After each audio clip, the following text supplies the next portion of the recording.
चलिए आज हम आपको बताते हैं नंबर 1 रोज़ाना गेहूं की रोटी खाने से क्या क्या नुकसान होता है। जैसे गेहूं की रोटी संतुलित मात्रा में अधिकांश लोगों के लिए सुरक्षित और पौष्टिक होती है, लेकिन इसे रोज़ाना और अधिक मात्रा में खाने से कुछ नुकसान भी हो सकते हैं। गेहूं में ग्लूटेन नामक प्रोटीन होता है, जिससे ग्लूटेन संवेदनशीलता या फिर सीलिएक रोग वाले लोगों में पेट दर्द, सूजन, गैस, दस्त या कब्ज जैसी समस्याएं भी हो सकती है। ज़्यादा गेहूं का सेवन शरीर में कार्बोहाइड्रेट्स की अधिकता बढ़ा सकता है, जिससे ब्लड शुगर लेवल जल्दी बढ़ सकता है और लंबे समय में टाइप 2 डायबिटीज़ या मोटापे का खतरा भी बढ़ सकता है। लगातार गेहूं खाने से डाइट में विविधता की कमी भी हो सकती है, जिससे अन्य खनिजों और अनाजों पोषक तत्वों की कमी भी हो सकती है। अधिक ग्लूटेन लेने से कुछ लोगों को थकान, त्वचा पर एलर्जी या जोड़ों में दर्द भी महसूस हो सकता है। रिफाइंड गेहूं का आटा या मैदा या कम फाइबर वाली रोटियां कब्ज और पाचन संबंधी दिक्कतें भी बढ़ा सकती हैं। यदि किसी को गेहूं से एलर्जी, थायराइड की समस्या या फिर इंसुलिन रेजिस्टेंस है, तो डॉक्टर या डाइटिशियन से परामर्श लेकर ही इसका सेवन रोजाना करना बेहतर होता है। अब हम आपको बताते हैं नंबर 2 स्वस्थ शरीर के लिए क्या अच्छा होता है, रोटी या फिर चावल। दरअसल रोटी और चावल दोनों ही भारतीय आहार के महत्वपूर्ण हिस्से हैं, लेकिन स्वास्थ्य के लिहाज से इसे कौन बेहतर है, यह आपकी ज़रूरत, स्वास्थ्य स्थिति और जीवन शैली पर निर्भर करता है। गेहूं की रोटी में फाइबर, प्रोटीन और आयरन अधिक होता है, जो पाचन को बेहतर बनाता है। पेट लंबे समय तक भरा रहता है और वजन नियंत्रित रखने में मदद करता है। यह डायबिटीज़ के रोगियों और वजन कम करने वालों के लिए अधिक फायदेमंद मानी जाती है, क्योंकि इसका ग्लाइसेमिक इंडेक्स चावल की तुलना में कम होता है, जिससे ब्लड शुगर धीरे धीरे बढ़ता है। दूसरी ओर चावल आसानी से पचने वाला, हल्का और जल्दी ऊर्जा देने वाला होता है, इसलिए पाचन संबंधी समस्याओं या बीमारी के बाद रिकवरी के समय यह बेहतर विकल्प हो सकता है। ब्राउन राइस या फिर परबॉइल्ड राइस सफ़ेद चावल से ज़्यादा पौष्टिक होता है, क्योंकि इनमें फाइबर और खनिज तत्व अधिक होते हैं। संतुलित डाइट के लिए कभी कभी रोटी और कभी कभी चावल लेना बेहतर है। दोनों को संतुलित मात्रा में सब्जियों, दालों और प्रोटीन सोर्सों के साथ खाने से शरीर को सभी जरूरी पोषक तत्व मिल सकते हैं। अब हम आपको बताते हैं नंबर 3 जल्दी से पतला होने के लिए कितनी रोटी खानी चाहिए। जैसे वजन तेज़ी से घटाने के लिए रोटी की संख्या आपकी उम्र, लिंग, शारीरिक गतिविधि और कैलोरी ज़रूरत पर निर्भर करती है। सामान्यतः अगर आप मध्यम रूप से सक्रिय हैं और वजन कम करना चाहते हैं, तो दिन में कुल 3 से 4 गेहूं की रोटियां पर्याप्त मानी जाती हैं। इन्हें दिन भर में बांटकर खाना बेहतर होता है, जैसे दोपहर में 2 रोटियां और रात में 1 से 2 रोटियां। रात का आकार मध्यम और मोटाई पतली रखें, ताकि अनावश्यक कैलोरी कम हो। रोटी के साथ पर्याप्त सब्जियां, सलाद, दाल या फिर प्रोटीन सोर्स जैसे कि पनीर, अंडा या फिर दालें लेना जरूरी है, ताकि पोषक तत्व की कमी न हो। रात के खाने में कार्बोहाइड्रेट्स कम रखने के लिए सिर्फ एक रोटी या फिर उसकी जगह सलाद और हल्की सब्जियां लेना लाभकारी हो सकता है। तली भुनी या घी लगी रोटियों से बचें और पानी का सेवन पर्याप्त रखें। व्यायाम या तेज चाल से 30 से 40 मिनट चलना जरूरी है, क्योंकि केवल रोटी कम करने से नहीं, बल्कि संतुलित डाइट और सक्रिय जीवन शैली से ही वजन स्वस्थ तरीके से कम होता है। अब हम आपको बताते हैं नंबर 4 अगर रोटी और चावल खाना बंद कर दे तो क्या होगा। दरअसल रोटी और चावल खाना पूरी तरह से बंद करने पर शरीर पर कई असर पड़ सकते हैं। गेहूं की रोटी, चावल दोनों ही कार्बोहाइड्रेट्स के मुख्य सोर्स है, जो शरीर को ऊर्जा प्रदान करते हैं। इन्हें अचानक छोड़ने से शुरुआत में कमजोरी, थकान, चक्कर आना और मूड स्विंग जैसी समस्या हो सकती है।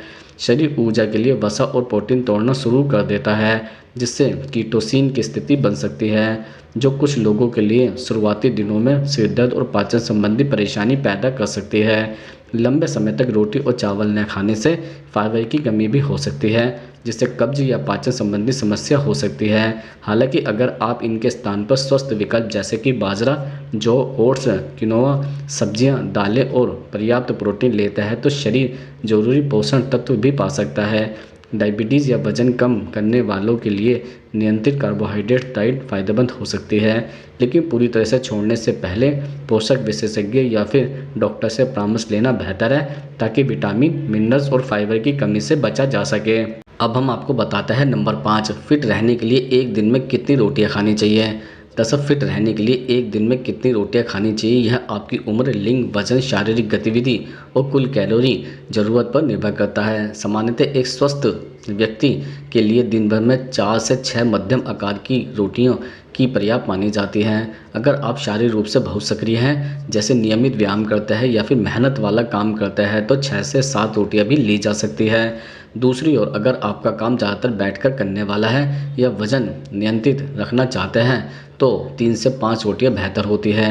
रोटी के साथ पर्याप्त सब्जियां, दाल, सलाद और प्रोटीन स्रोत जैसे कि पनीर, अंडे या फिर दालें शामिल करना जरूरी है, ताकि पोषण संतुलित रहे। पतली और कम घी या तेल लगी रोटियां पाचन के लिए भी अच्छी होती है। रात के खाने में रोटी की मात्रा कम रखना और सब्जियां या सलाद का हिस्सा बढ़ाना वजन नियंत्रण में मदद करता है। फिटनेस के लिए केवल रोटी की संख्या ही नहीं बल्कि कुल डाइट, पर्याप्त पानी, नियमित व्यायाम और नींद का संतुलन भी महत्वपूर्ण होता है। अब हम आपको बताते हैं नंबर 6, एक गेहूं की रोटी कितने चावल के बराबर होती है। जैसे एक मध्यम आकार की गेहूं की रोटी एक छोटी कटोरी पके हुए सफ़ेद चावल लगभग 100 से 120 ग्राम कैलोरी के हिसाब से लगभग बराबर माने जाता है। एक रोटी में लगभग 70 से 80 कैलोरी होती है, जबकि एक छोटी कटोरी पके हुए चावल में करीब 100 से 120 कैलोरी होती है। हालांकि पोषण, संरचना और पाचन पर असर दोनों में अलग अलग होता है। रोटी में फाइबर, प्रोटीन और आयरन ज़्यादा होता है, जिससे पेट लंबे समय तक भरा रहता है और ब्लड शुगर धीरे धीरे बढ़ता है। चावल जल्दी पचता है और तुरंत ऊर्जा देता है, लेकिन इसमें फाइबर और प्रोटीन अपेक्षाकृत कम होता है, जिससे भूख जल्दी लग सकती है। डायबिटीज़ या वजन नियंत्रण रखने वालों के लिए रोटी बेहतर मानी जाती है, जबकि हल्का और आसानी से पचने वाला भोजन चाहिए तो चावल उपयुक्त विकल्प है। ब्राउन राइस या फिर पावर बॉइल्ड राइस सफ़ेद चावल से ज़्यादा पौष्टिक होता है और फाइबर की कमी को पूरा करता है। संतुलित डाइट के लिए रोटी और चावल दोनों को ज़रूरत और गतिविधि स्तर के अनुसार शामिल करना सबसे अच्छा होता है। अब हम आपको लास्ट में बताते हैं नंबर 7, रात के समय क्या खाना चाहिए, रोटी या फिर चावल। दरअसल रात के खाने में रोटी या चावल का चुनाव आपकी पाचन क्षमता, स्वास्थ्य स्थिति और वजन लक्ष्य पर निर्भर करता है। सामान्यतः रोटी को रात में चावल की तुलना में बेहतर माना जाता है, क्योंकि गेहूं की रोटी में फाइबर और प्रोटीन अधिक होता है, जिससे पाचन धीरे धीरे होता है, ब्लड शुगर स्थिर भी रहता है। यह लंबे समय तक पेट भरा महसूस कराती है, जिससे देर रात भूख लगने की संभावना कम होती है। दूसरी ओर चावल जल्दी पचता है और हल्का होता है, लेकिन इसका ग्लाइसेमिक इंडेक्स ज़्यादा होने से ब्लड शुगर तेज़ी से बढ़ सकता है। अगर आपको गैस, एसिडिटी या पाचन संबंधी समस्या है, तो रात में कम मात्रा में चावल लेना आसान पाचन के लिए बेहतर हो सकता है। वजन कम करने या डायबिटीज़ नियंत्रित रखने वालों के लिए रात में 1 से 2 पतली रोटियां और अधिक सब्जियां, सलाद तथा प्रोटीन जैसे कि दाल, पनीर, अंडा लेना अच्छा विकल्प है। देर रात भारी चावल का सेवन या अधिक कार्बोहाइड्रेट्स लेना नींद और पाचन पर असर डाल सकता है, इसलिए संतुलित मात्रा में हल्का भोजन सबसे उपयुक्त है।